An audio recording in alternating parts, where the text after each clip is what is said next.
Assalomu alaykum.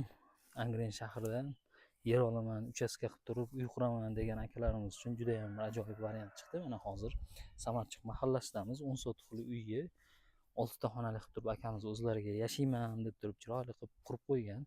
Dizaynlarini qarang. Bu uyimizda deyarli 30% remonti bitgan.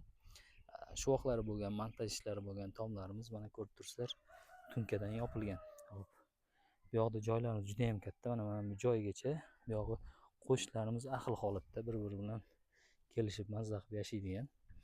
Hop, bu tomonida podvallarimiz bor. Podvallari ham anchagina kattagina holatda. Hozir ichkariga kirib ko'rsatib o'taman. Videoni uzmagan holatda bemalol ko'rib turib qiziqqanlar bo'lsa murojaat qilishlari mumkin bo'ladi. Uyimiz juda ham yaxshi holatda, mana ko'rib turibsizlar, o'zlari uchun qurilgan.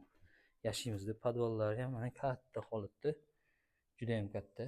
Uyimiz o'zi ham zal bu. Bir-biridan o'tsa bo'ladigan holatda. Ko'rib turibsizlar, 3 ta oyna, bu yoqda ham yana 3 ta oyna. Katta oyna zal, mazax mehmonlar kutsa bo'ladigan holatda.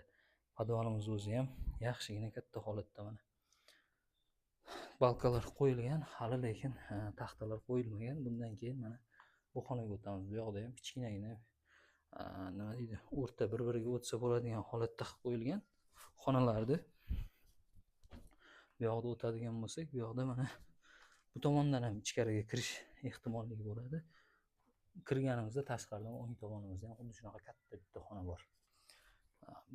Mehmonxona yoki bo'lmasa yotoqxona qilib qo'yishlaring mumkin. Mana bu yoqda ham xuddi shu uyimiz montaj ishlari aytgandek bo'lib qo'yilgan уже, mana ko'rib turibsiz.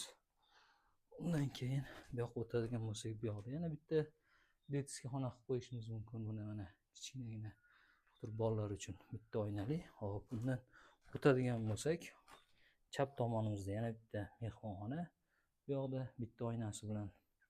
Bundan keyin mana dush, hojatxonalarni ham qurib qo'ysa bo'ladi. Joylarimiz tashab ketilgan.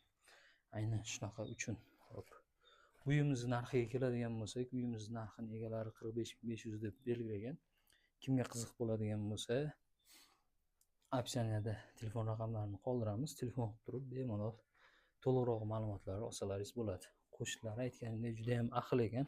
Egasi juda ko'p ta'kidladi. Ayniqsa qo'shnilarimiz birinchi o'rinda deb turib.